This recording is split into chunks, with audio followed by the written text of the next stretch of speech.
What's happening, guys? This is James Blom from MMOHut.com with a quick weekly recap for MMO news and announcements of the week ending August 12th, 2013. The first bit of news over the past week deals with Tera Rising and its introduction of factions.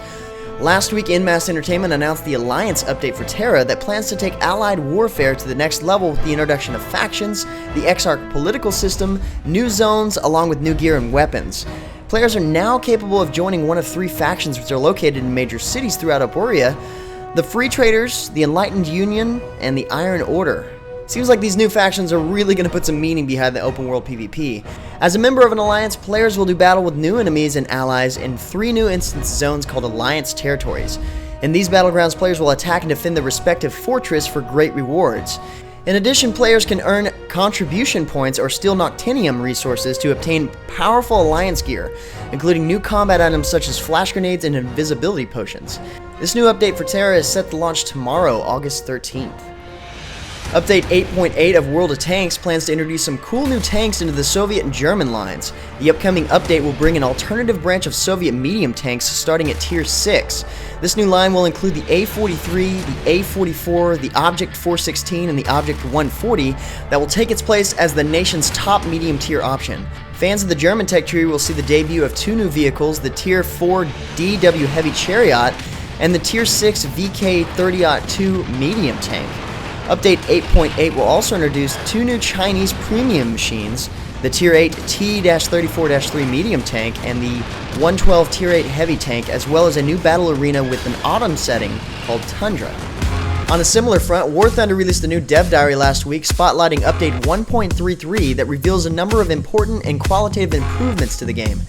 In Update 1.33, players gain even more freedom to choose how to improve and tune their aircraft, adding enhanced offensive and defensive upgrades, along with new planes altogether. Players can also manipulate the aircraft's attributes by changing out modules, for example, trading speed for firepower. New weapons and ammunition packs are also added, as well as the defensive options to upgrade the aircraft's ability to survive in combat via improved armor for the body of the aircraft and for the crew.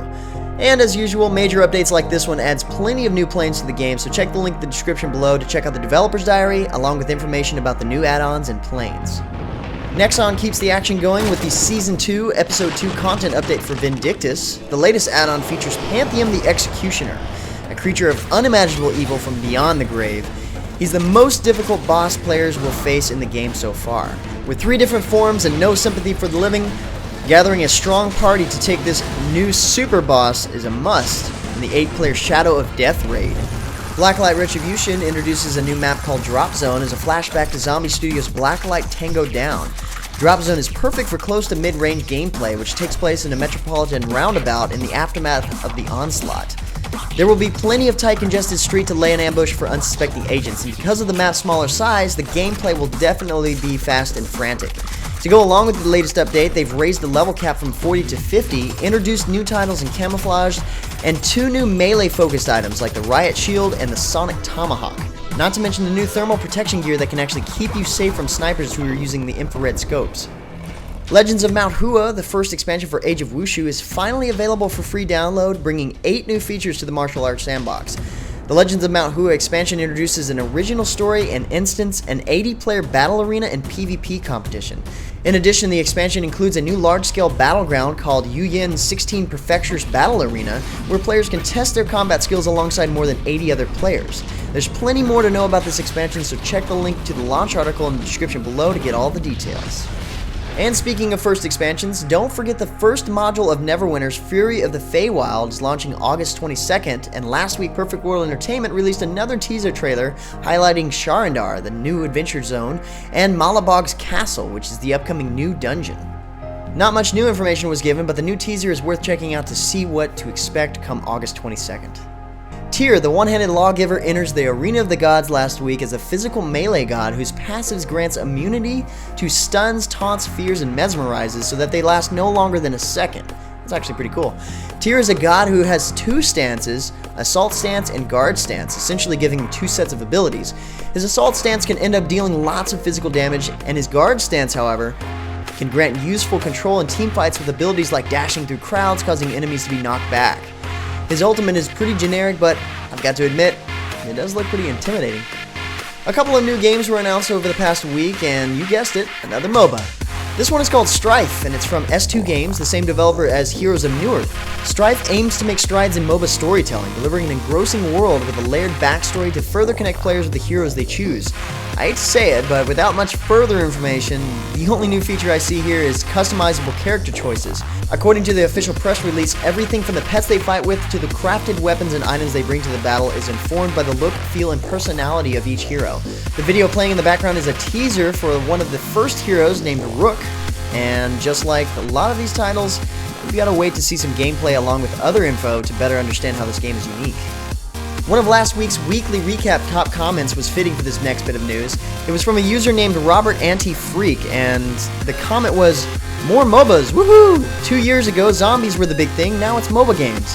Well, Robert, game publisher Deep Silver says, why not both? Last week, Deep Silver announced a new game in the Dead Island universe called Dead Island Epidemic. It's a free-to-play MOBA game that has players battling one another for survival while facing the hordes of undead that players are familiar with within the series. So there you go, zombies and MOBAs. We know that this new title is going to be specific to PC, and more information is set to be released at this year's Gamescom.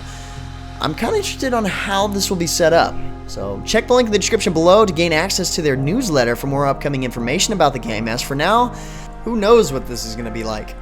Our last bit of news this week is a recent announcements from Aeria Games over the weekend, and the news is that Aeria Games will be publishing Aeria Kingdom, a new anime-style MMORPG developed by X-Legend, the creators of Eden Eternal and Grand Fantasia. In Aeria Kingdom, pets play an integral role as companions that grow more formidable over the course of the game and gain combat abilities, including abilities to join in with the player to initiate crazy combos. Customization is also a major focus, particularly when it comes to player abilities. There are 8 classes available from the start, but as players adventure on, they are able to select a secondary weapon, normally wielded by one of the remaining classes. This seems like one of the better publishing choices Aeria Games has made in the last couple of years, and it seems like it's worth a look. But anyway, guys, with that said, that's about it for this week's MMO news and announcements. If you're looking for more information about the news in this recap, check the link in the description below or head over to MMOHut.com/news. Feel free to discuss the news in the comments below or head over to MMOHut.com/forums. Until next time, guys, that's going to be it from me. I'm James Blonde. See you out there, gamers.